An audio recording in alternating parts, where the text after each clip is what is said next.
Hello and welcome to Raus IAS. This is the Daily News Simplified for the date 7th November 2023. So for today's video, we are going to analyze these six articles. We have chosen these six articles for the day, and for this we have chosen four questions for prelims purpose. And the topics of these questions would be Pradhan Mantri Garib Kalyan Anna Yojana. There will be another question on Collegium System. Other question deals with Chief Information Commissioner, and the next question would be on deepfakes. And for the mains purpose, there are two important topics for the day, and these are the first would deal with the debates on net neutrality, and the other topic would be on the India-Bhutan Relations. So let's start our today's discussion. The first MCQ for the day is inspired by this article which appeared on The Hindu, and this article also appeared on Indian Express. So the context of this article is that the Prime Minister of India has extended Pradhan Mantri Garib Kalyan Anna Yojana for the duration of 5 years, right? This Garib Kalyan Anna Yojana was about to end in this December 2023, but this duration has been extended to another 5 years, right? And then there are concerns regarding the food subsidy which would have to be incurred as a basis of this scheme. So let's solve today's MCQ based on this news article. As we have seen multiple questions regarding the welfare scheme by the government, like in the year 2018, we found this question which was about National Food Security Act of 2013, right? So we have framed a question on this yojana. Let's solve it. The question states that with reference to the Pradhan Mantri Garib Kalyan Anna Yojana, consider the following statements. The first statement says, it is a scheme of Ministry of Consumer Affairs, Food and Public Distribution. So this is the correct statement, as this scheme belongs to this particular ministry, right? The second statement says that under this scheme, National Food Security Act beneficiaries are entitled to get 5 kg food grains free of cost over and above their monthly entitlements. Now this would be an incorrect statement. Let's understand why this statement is incorrect. Now in order to understand this, let's first understand in brief what is National Food Security Act. You know, National Food Security Act gave right to food to the population of India, and under this act the right to food or the ration cards were under this act the ration card were divided into two particular types. The first category of households under this scheme were priority households, which were and the other kind of households were Antoday household. Okay, so these two kinds of household were entitled to subsidized food grains under National Food Security Act in the year since the year 2013. Okay, and under this what happened that the priority household would get 5 kg food grains per person, okay, per month, and the Antyodaya household would get 35 kg of food grains per family, okay, or per household. And these food grains were to be allocated at a subsidized price. And what was this price?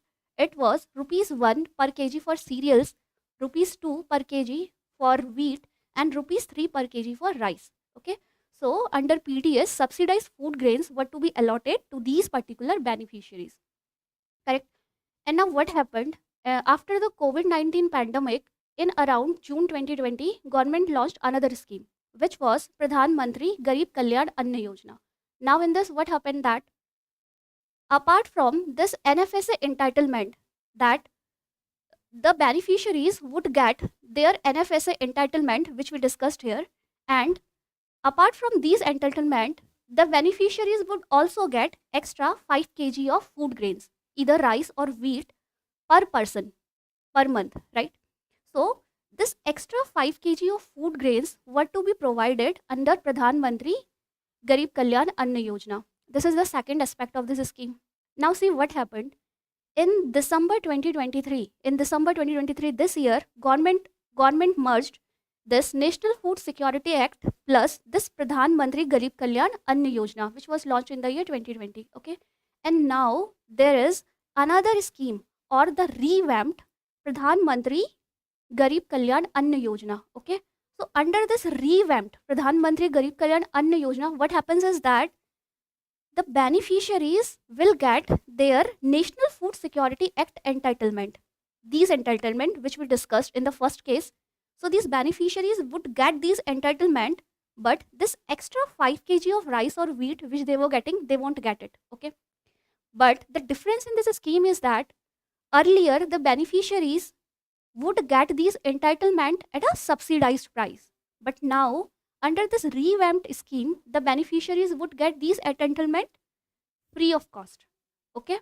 So this is the difference, that under the revamped scheme, the beneficiaries would get their NFSA entitlement free of cost. And this has raised the concerns regarding the heavy food subsidy, which will occur when this scheme is launched. And this scheme will continue till 5 years more now and till the year 2028. Okay. So I hope you understood this statement. Hence, this question asked which of the above statement is or are correct, then the correct option would be only one, as only statement 1 is correct. Okay.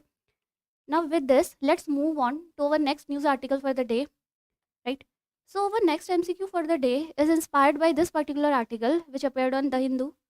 Now this article says that the Collegium recommends Chief Justices of 3 High Courts for appointment to Supreme Court of India, right? This was a news article in The Hindu.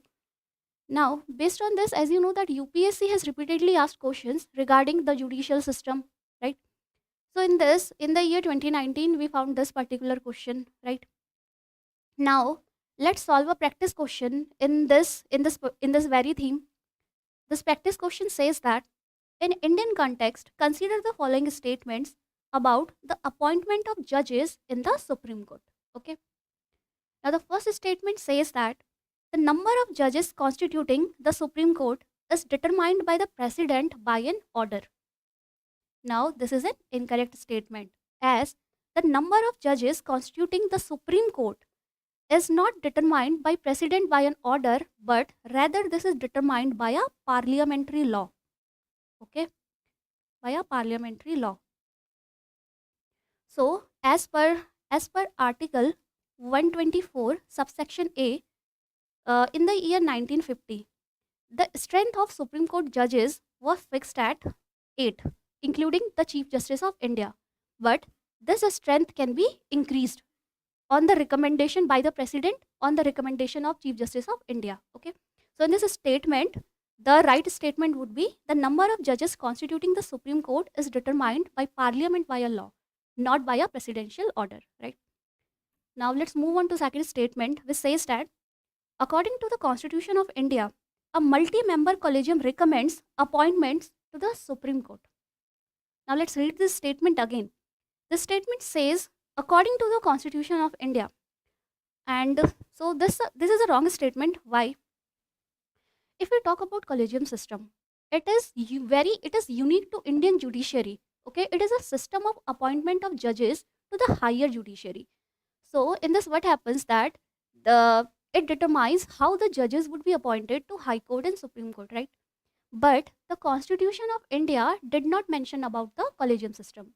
There is not a mention of collegium system in the Constitution of India. Rather, how the judges would be elected, or how the collegium system, what is collegium system, has rather been judicially interpreted in certain cases. These cases are like second judge's case, third judge's case, among others. So this collegium system finds no mention in the Constitution of India. Hence, this is an incorrect statement, right? Now, let's move on to the third statement, which says that every judge of the Supreme Court of India is appointed by the President. Now, this is a correct statement. Now, as per Article 124, Section 2 of the Indian Constitution, the President of India would appoint every judge of the Supreme Court, right? So, this would be a correct statement. Now, as the question asked, how many of the above statements is or are correct? So, our correct answer would be only one. Now, let's move on to the third question for the day.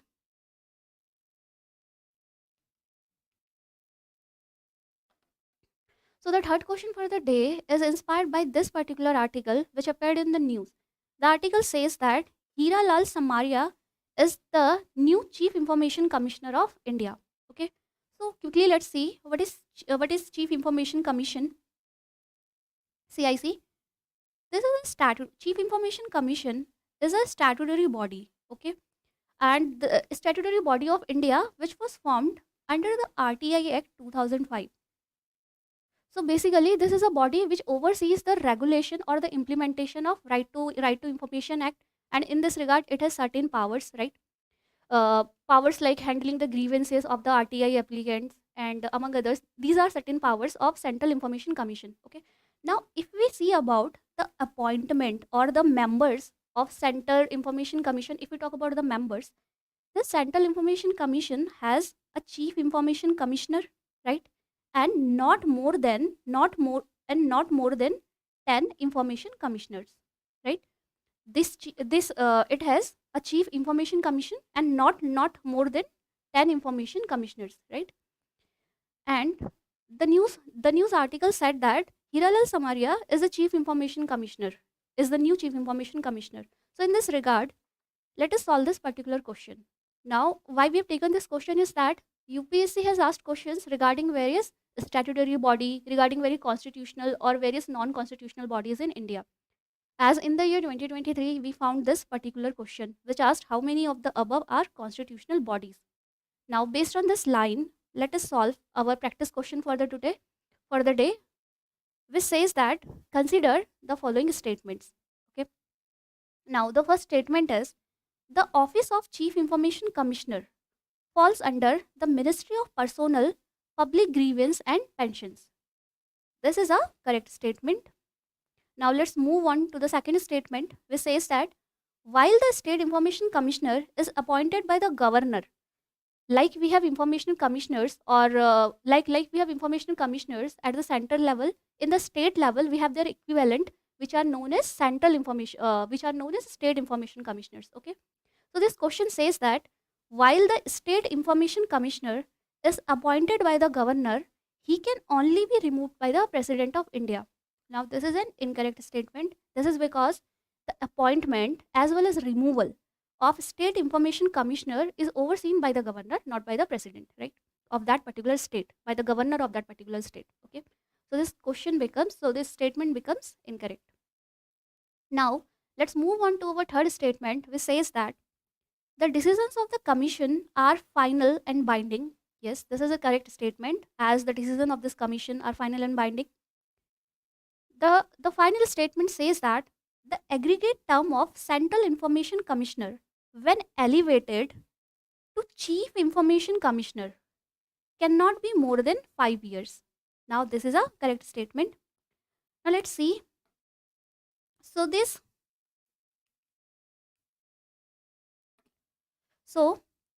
the term of Central Information Commissioner is of 5 years. Okay. And these information commissioners can be elevated. These information commissioners can be elevated into Central Information Commissioners, right? But their cumulative term or their aggregate term, when a person works as an information commissioner and when he has been elevated as Central Information Commissioner, the aggregated term should be 5 years. Okay, not more than 5 years. Hence, our fourth statement is a correct statement. Now, as the question asked, how many of the above statements is or are correct? The correct answer would be only 3, as 3 statements are correct. So now let's move on to our final MCQ for the day, which was inspired by this news article which appeared on Indian Express. So this news article is about a popular Indian actress which have been the victim of deepfake video, right? So UPSC has asked questions. So this theme is important for our information, general information related to IT and computers or cyber security among others. So in this very theme, UPSC has asked questions in the year 2018, which was regarding these particular viruses or regarding these particular cyber attacks. Now let's solve a question on deepfake. Now this question says that which of the following best describes the term deepfake, sometimes seen in news? Now you can read these statements here. Now when we read this statement, we find that what is deepfake? Deepfake, what is deepfake? Deepfake is any kind of synthetic media. Now, what is media? Media can be any audio media, it can be any photograph, or it could be any video media, right? And it is a synthetic media that is manufactured with the help of machine learning and artificial intelligence. And this is a kind of manipulative media. And this is generally made to impersonate any person, right? This could means this is the synthetic media which is used for any malicious intent, right? Generally, this kind of media would be made to for impersonating any person to commit any financial crime, for any cyber crime, okay, or for any or to spread any kind of misinformation, okay, among others, or to tarnish the image of some person in case of pornography or some other content. So the correct statement would be that deepfakes is a use of synthetic media to swap the face or video of one person to the other. Okay, this is a kind of manipulative media, and the media looks so real that it is very hard for a layman or a common person to identify the real media and fake media. Okay, and these increasing cases of deepfake are so there are alarming cases of increase of deepfakes in India. And as India does not have a dedicated law, a dedicated AI regulation in order to control deepfake, so this could be a problem for the country. Now, since we discussed the prelims articles for the day, let's move on to our first mains article. The first mains article for the day is inspired by this article which appeared on the editorial section of The Hindu. Now, this article says that a telco double dip attempt that threatens net neutrality. So, this article, among other things, tells the concept of net neutrality, which we are going to see today. So, in this article, we are going to see what is the concept of net neutrality, and there are various stakeholders in this debate of net neutrality, and we are going to decipher these stakeholders further, right? And we are going to see ki what is this concept and what happens if there is a violation of net neutrality in the country, and are there any laws in the country that can be used to enforce net neutrality in the country, right? And we are going to see a way forward in this regard. Okay, now why we have taken this topic is that this topic is important for our GS paper 2, for the subject polity and governance, under the syllabus head government policies and intervention for development in various sectors and issues arising out of their design and implementation. And okay, so this is regarding this can also be important regarding regulatory body, that is TRAI, Telecom Regulatory Authority of India. And this the concept of net neutrality can also be important for our GS paper 3 science and technology, right? Now let's move on and see this topic in detail. So, if we talk about net neutrality, let's first understand what are the stakeholders in this debate, or what are the stakeholders in this issue. Now, the first stakeholder in the issue of net neutrality is the consumer, common man like us. So, as a consumer in the field of internet, what do we want? We want an internet service with us. Okay, that is, we want dedicated access to internet, right? And then what do we want in internet? When we have internet, we can use that internet to browse any content, any website or any media, any kind of content, say text content in form of a website. We can also use this content, or we can also access media content. Okay, so as a consumer, the my first priority would be to get an internet service, and the second priority would be to use that internet service in order to access any content. Okay, so I am the first stakeholder, on the consumer is the first stakeholder. Okay, now let's see other stakeholders in this debate. The next stakeholder is the telecom service provider. Okay, or we can say them internet service provider, or in short telcos, that is telecom companies. Now what are these companies, what they do? They provide us internet. For example, if we talk about India, in case of India, If we talk about telecom companies, we have major telecom giants like Jio, Airtel, okay, Vodafone. Now, what do? They provide us internet services, right? Internet services.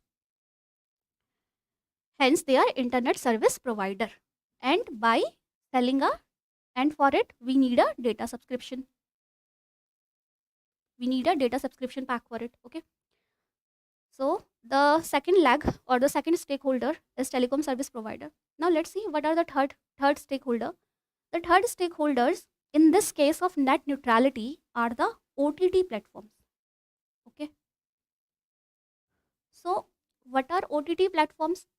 OTT platforms are the platforms that hover or that uh, that stream that hover or they stream their content over internet.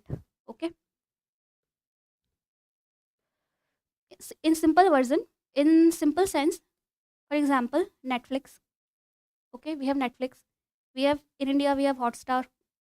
We have Amazon Prime and other examples. So these are the examples of some OTT service provider who stream their content over internet, right? They use internet to stream their content and then we can get access to this content, right? These are OTT platforms. And now other stakeholder in the debate of net neutrality is government.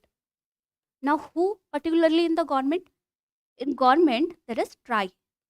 What is TRAI? TRAI is Telecom Regulatory Authority of India. So this is a regulatory body which basically regulates telecom service providers. It regulates these telcos. Okay, it regulates these telcos by some kind of licensing. If any telecom service provider wants to give their services, the data services or any kind of services, internet services or basic phone services, so for these services it has to take license from TRAI, and which regulates these telecom service authority, and this is in the interest of telecom service providers and also in the interest of consumers. Okay, so these are the basic stakeholders in the debate of net neutrality. Now let's proceed further and let's see in this debate which has arisen, what is the demand of telecom service providers? Okay, what is the demand of these internet service providers? Now, the first demand or the foremost demand is of revenue compensation, or we can say cost compensation. Their first demand is of cost compensation. Now, what happens is that these service providers like Jio, Airtel, they have done significant investment in creating infrastructure with the help of which we can provide broadband services, internet services, data, call services, these type of services, right? So there is a huge operational cost, right? They have invested a lot in creating the infrastructure. Then there is a cost, huge operational cost regarding that infrastructure. And then there is a cost of maintenance and upgradation of that infrastructure which they have, right? Now, what do these telcos says that? They said that earlier they used to have monopoly in one sense to provide us, for example, SMS services or voice call services. Okay. But since few years, or we can say since last decade, there is a rise in OTT platforms, right? For example, we have WhatsApp, right? WhatsApp is also a kind of OTT platform. And what this platform is doing that the OTT platforms like WhatsApp, Skype, with the help of these platforms, we can send SMS, we can do voice call, right? Now, as a result, the revenue of these telcos has significantly decreased, right? As a result, what happens? The revenue of telcos is decreasing. So, this is the foremost demand of this telcos is to compensate this revenue. And how are they going to do it? For this, and see, there is another aspect. The first aspect is for the compensation of their cost which they have invested. Okay, now other thing is that when more and more users are using OTT platforms, okay, so there is a greater traffic, so there is a greater demand for bandwidth. Okay, so with increasing use of OTT, there is more data traffic, right? And To fulfill the demand of this data traffic, these telecom companies have to further expand their infrastructure. But these telecom operators say that, see, these OTT platforms are creating demand for this data, right? But we have to expand our infrastructure, but at the same time we are not getting compensated for we are not getting compensated, okay, or our cost of operation is not equal to the revenue which we are getting. So in this sense they want to increase their revenue. And now how would they increase their revenue? The first thing is they could pass these charges on the users, as we can say in the form of increased data tariff rates on us, okay, on the subscribers. Or the second thing is they would compensate this revenue loss by imposing some kind of fee or some kind of charges on these OTTs, okay, on these over the top platforms, right? Now what is the basic demand of these telecom service providers? Their basic demand is that since these OTTs are using the major data bandwidth with them, right? So these OTTs should be, so there should be some network uses fee which should be imposed on this over the top platforms, right?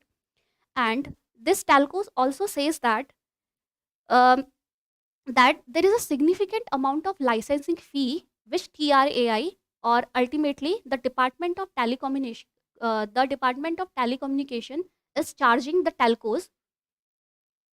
The Department of Telecommunication is charging the telcos with huge license fee or the huge taxation, right? And they say that this order of license fee and taxation is not being charged on these OTT companies, and because of which there is not an equal playing ground or a level playing field for us, right? So the basic crux happens is that they want these OTT platforms to be imposed a network uses fee, okay. Now this is the basic demand of telecom operators or telecom service providers, okay. Now let's see how this demand of imposing a network uses fee on this OTT would hamper the concept of net neutrality. Now for this let's understand what is the concept of network for this sorry for this let's understand what is the concept of net neutrality. Now see, what is net neutrality? Net neutrality means treating all the traffic, treating all the internet traffic equally.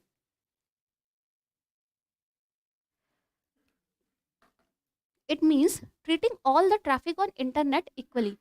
That is, there should be no discrimination in the way the users are getting access to one website or one OTT platform, and there should be an equal access for these users to different OTT platforms, right? So the first tenet of net neutrality is equal access, right? So in this sense, there should be equal access or non-discriminatory access to use every legal content, okay, which is available on the internet to all the players. The second tenet is that the access to the internet users should be non-discriminatory. This is that the telcos should not prioritize certain users over other users or certain OTT platforms over other platforms, okay. And the third tenet is that there should be non-paid prioritization. This means that the internet speed should be equal. The internet speed should be equal regardless of if any OTT has paid any certain kind of premium to the internet service providers and other OTT has not paid. To sum this, uh, let's understand this in the sense that suppose I am a consumer and I am using services of certain OTTs, right? I have these OTTs with me. The concept of net neutrality is that I should assess Netflix, say these OTT 1, OTT 2 and OTT 3 with equal access. There should be equal access to me, okay? In case of speed, that is, these internet service provider should not obstruct or should not decrease my speed if I visit one OTT over other OTT.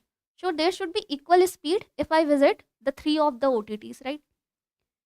And there should not be a premium subscription regarding if I want to access, if I want faster access to any particular OTT. Okay. Now this translates to the another concept, which is open internet.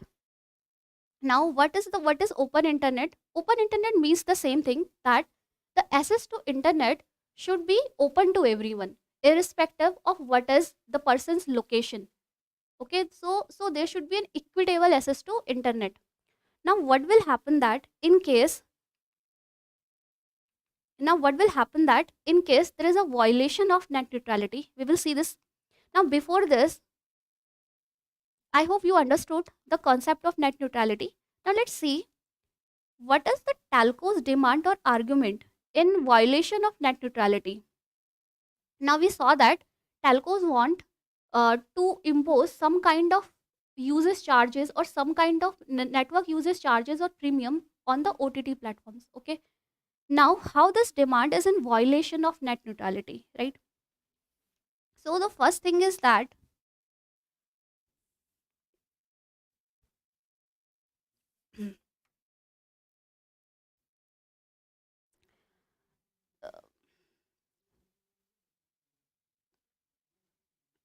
sorry. So the first thing is that these telcos, these telecom communication operators, these telecom companies, they do not own internet, right? That is, the users have paid some kind of subscription or some kind of already the users have subscribed to get these internet services from these telecom companies. So they do not own internet, rather they are just providing us services. Okay. And the second argument of there was that OTT companies are using a greater bandwidth. That's why they should be charged a premium. But the other argument is that the OTT platforms are also generating traffic, right?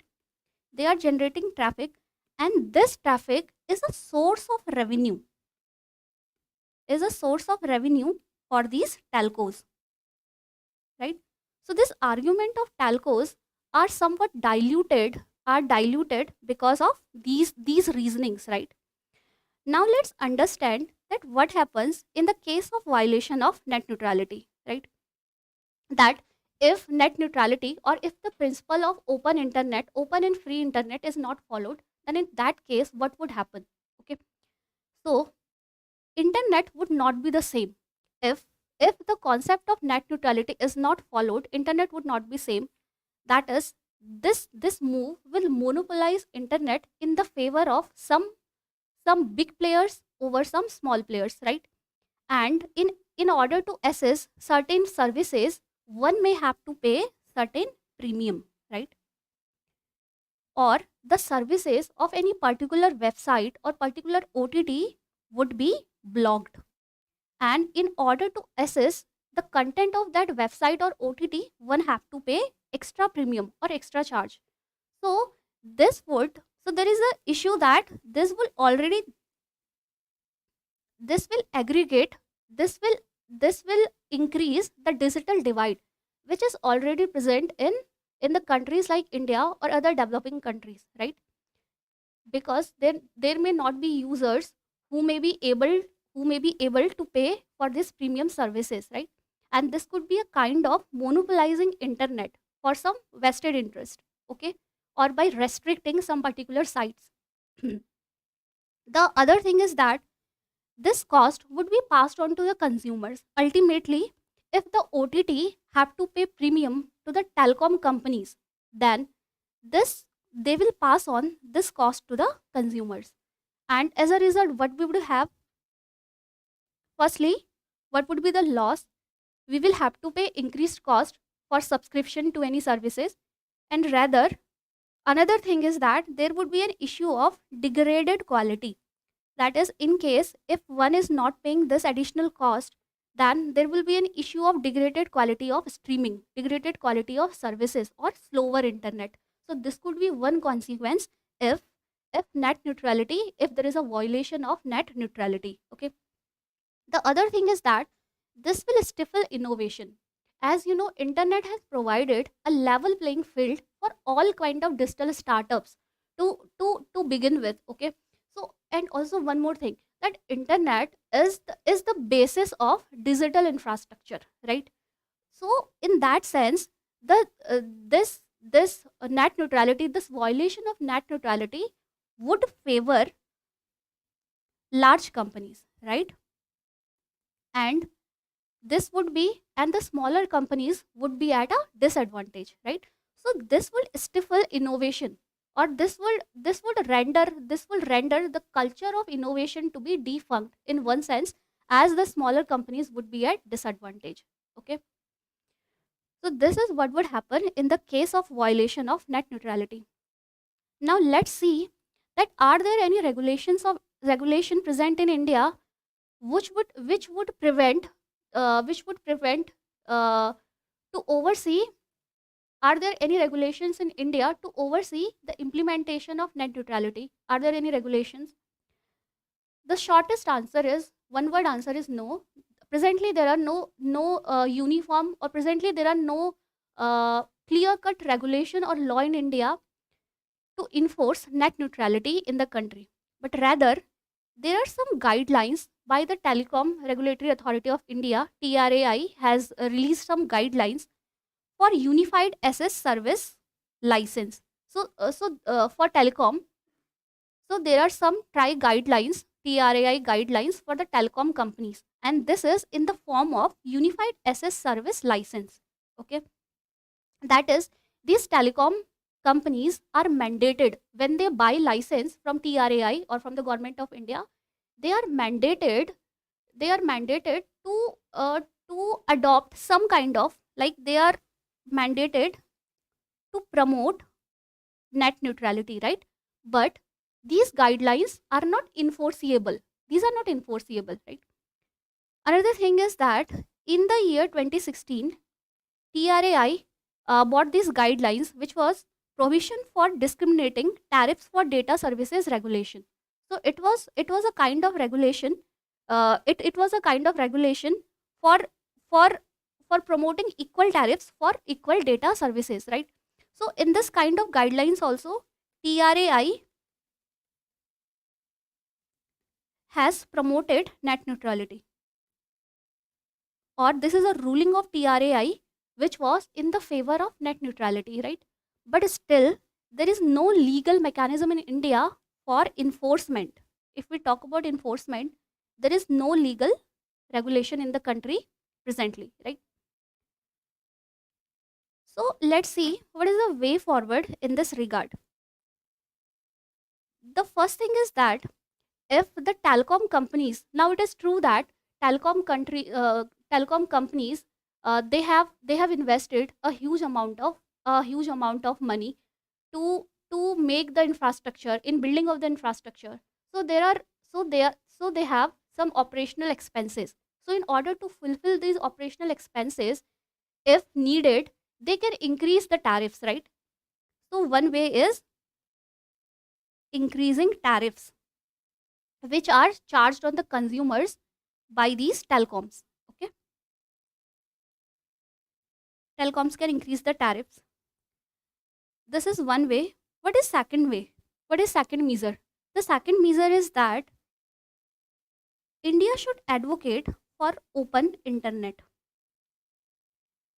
We know that the use of internet is increasing in the country, right? And today internet has become important to access any kind of services. With the help of internet is the basis or the key for the foundation of digital infrastructure. Like there is a foundation for physical infrastructure, in the same way internet has become the foundation for digital infrastructure, right? On the basis of which we can assess various health services, educational services, say financial services, or any other kind of services in India are assessed by the use of internet.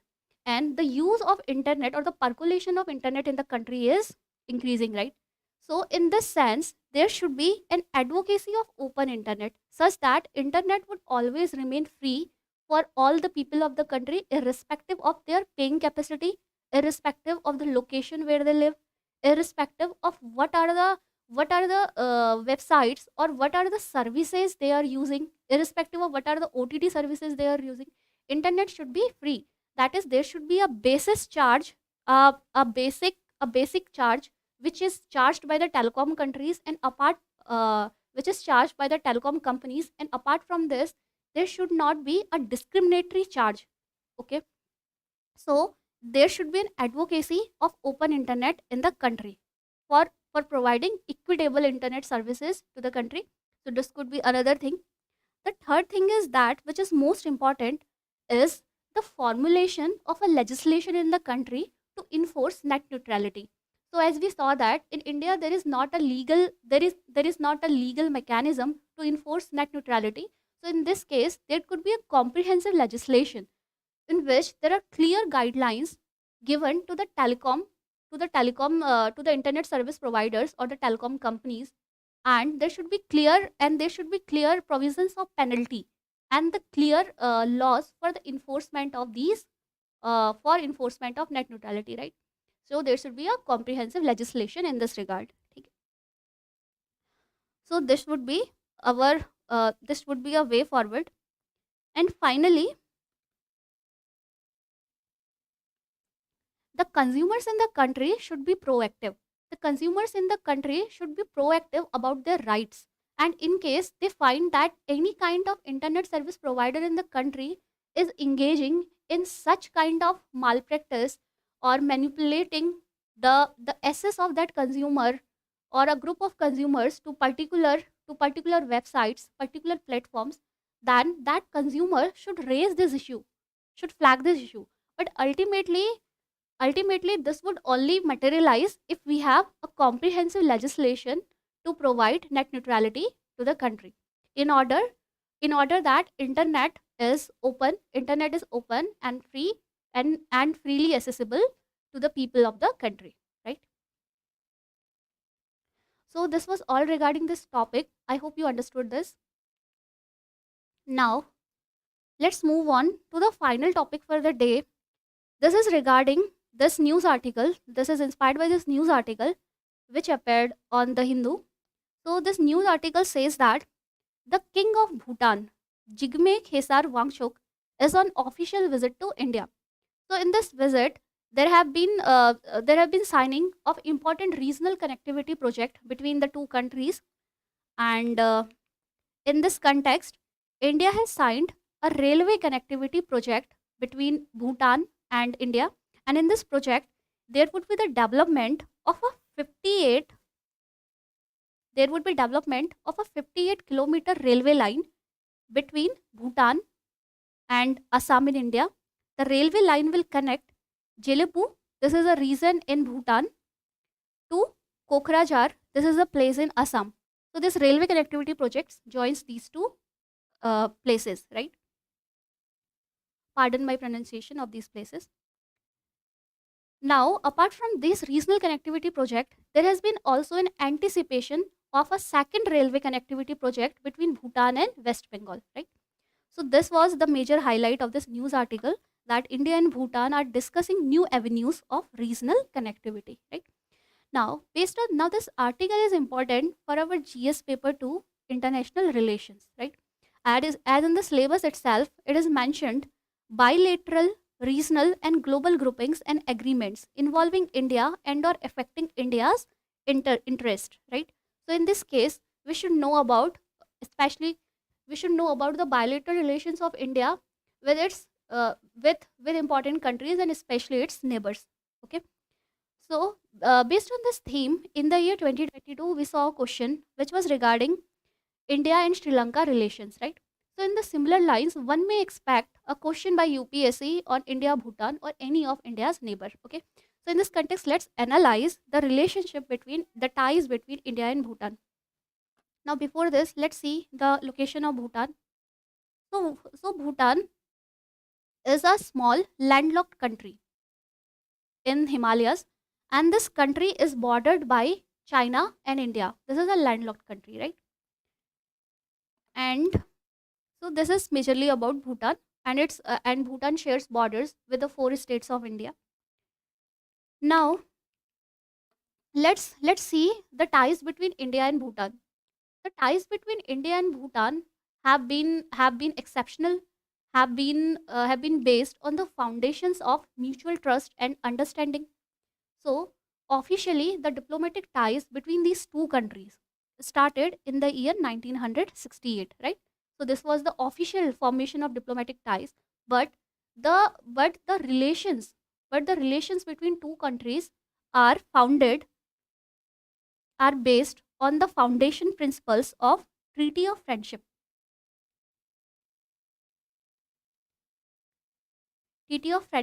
between these two countries of the year 1949. Now, what were the important tenets of this treaty? There is a treaty of friendship between India and Bhutan. The first important article of this treaty is that non interference of India in the internal affairs of Bhutan.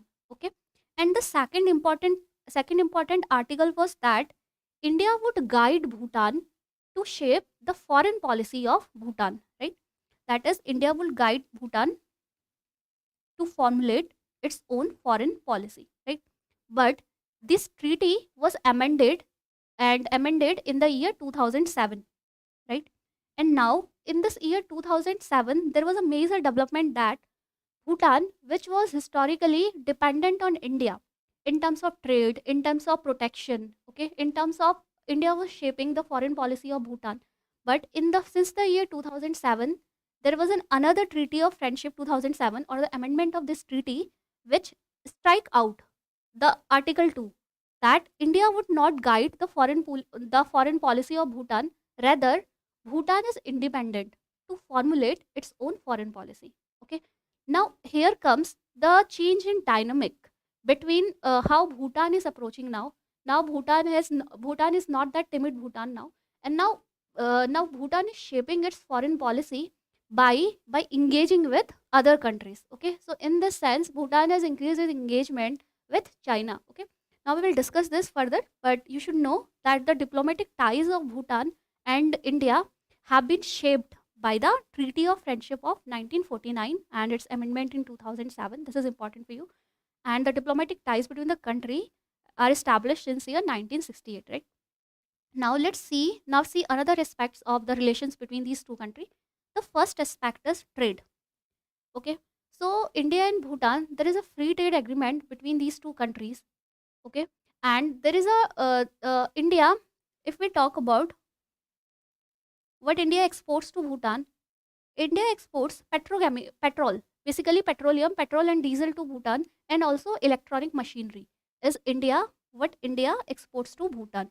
And what do we import from Bhutan? Basically, we import electricity or hydroelectricity from Bhutan and Portland cement, among others. But the basic chunk which we import from Bhutan is electricity. And obviously, the trade of balance is in India's favor, right? And India is the major trade partner of Bhutan. Almost 80% of trade is done by the country. 80% of the trade of Bhutan is with India, and also India provides a route to Bhutan, a transit-free route to Bhutan in order that Bhutan can export, or Bhutan can export its product to other countries. For that, India also give it a duty-free exit from the country since Bhutan is landlocked, right? So we can see that we have great trade relations with the country. However, the trade of balance is shifted in India's favor. Okay. Now let's see another aspect of the ties is developmental relations. Now in this sense, India has been instrumental in shaping the infrastructure project in the country, and India has been guiding the 5-year plans of the country with the help of grant given by India to the country, right? So with the help of grant, basically India has given aid and grant to the country, and which has helped the country, which has helped Bhutan in its various projects in developing irrigation in the country, in developing agriculture, in industrial development of the country. India also provides Bhutan aid to train its human resources, right? So the development aid of India has been really helpful to Bhutan in creation of infrastructure, industries, among others, right? And the another important section, another important Another important aspect between India and Bhutan is the energy ties, or basically we can say hydroelectric power generation in the country. Now, Bhutan, as we know, is an Himalayan country, and it has major potential for generation of hydroelectric power, right? So, in this sense, India has historically given aid to Bhutan, right, for for the development of hydroelectricity power project in Bhutan, right? And with the help of India's aid, presently Bhutan has the installed capacity of more than 2000 megawatt of electricity. So, Bhutan has more than 2000 megawatt of installed capacity of hydropower generation in the country, and majorly these hydropower plants have been developed by the aid of India, right? And because of these hydropower projects, Bhutan is able Bhutan is able to export this hydropower electricity to India, right? And Bhutan can also earn revenue out of these projects by selling electricity to India. Okay. Now this is a major chunk of cooperation between these two countries. And let's see the cultural ties between the two countries. And if we talk about cultural ties, the cultural relations between these two countries are based on Buddhism, as there have been significant tourists from Bhutan who visit the popular Buddhist site of India like Nalanda, Rajgir, Bodh Gaya, among others. And Indian tourists also visit Bhutan, as the both countries have visa free entry, and they have some inner permit, but they have visa free entries, and as a result the countries and as a result there is a major exchange of tourists from both the countries. And if we talk about training human resources, India has done a lot in that aspect, and India gives scholarships to Bhutanese people, right? So we have a strong cultural ties between these two countries. And now let's talk about defense cooperation between these two countries. So, by the Treaty of Friendship of 2007, India is mandated to protect the integrity and sovereignty of Bhutan. Okay. So, in this context, if you remember, there was a Doklam issue. There was a conflict between Bhutan and China in the year 2007. Basically, this is so if you can see this location, this is Doklam Plateau, and and China was extending southwards, and Doklam is a region which is disputed between Bhutan and China, but Bhutan sought the help of India in order to prevent the acquisition of Doklam or the control of Doklam by China. And in this context, in 2017, there was a standoff between Indian army and Chinese army, which lasted for around 2 months in this area, right? So, time and again, India has helped. There is a strong defense cooperation between these two countries. And if we talk about space cooperation, so this is a newfound area of interest between these two countries, where India has engaged in space cooperation with Bhutan. And in this respect, India has developed a ground based station. ISRO has developed, I could say, ISRO has developed a ground based station in Bhutan, right? And in the year 2022, India Bhutan India Bhutan satellite has been launched. A small satellite has been launched. Okay, so this would help Bhutan in order. So this was a satellite which would help Bhutan uh, to to facilitate or to gain help in weather forecasting, right? And traditionally, Bhutan has been reliant on India for providing these all services, and now because of space cooperation between two countries is increasing, that's why this could be one this is a new area of cooperation. Okay. And now, since we understood the area of interest or the area of cooperation between these two countries, now let's understand there are some challenges which have there are some challenges which are arising. Now, what are these challenges is that the first thing is Bhutan's economic development. Now, what happens that traditionally, what happened? I India gained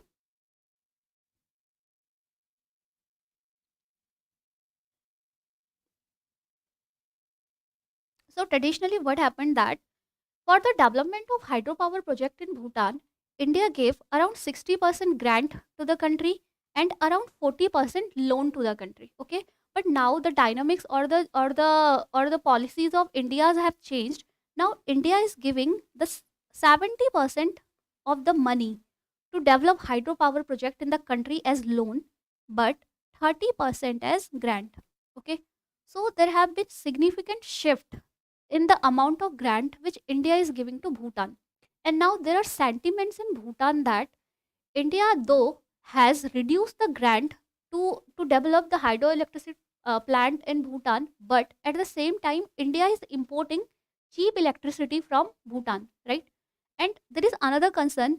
Bhutan gives a lot of emphasis on environmental protection, but since you know that hydroelectric power generation or creation of this hydroelectric power infrastructure is detrimental to the environment, right?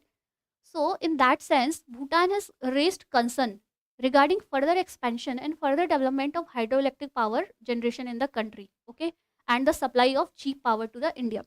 And this was one aspect, but traditionally, the thing is that there are sentiments in Bhutan that you cannot buy the loyalty of a country by providing them uh, economic aid alone. That is, any country, there should be a kind of sustainable development or inclusive development in any country in Bhutan.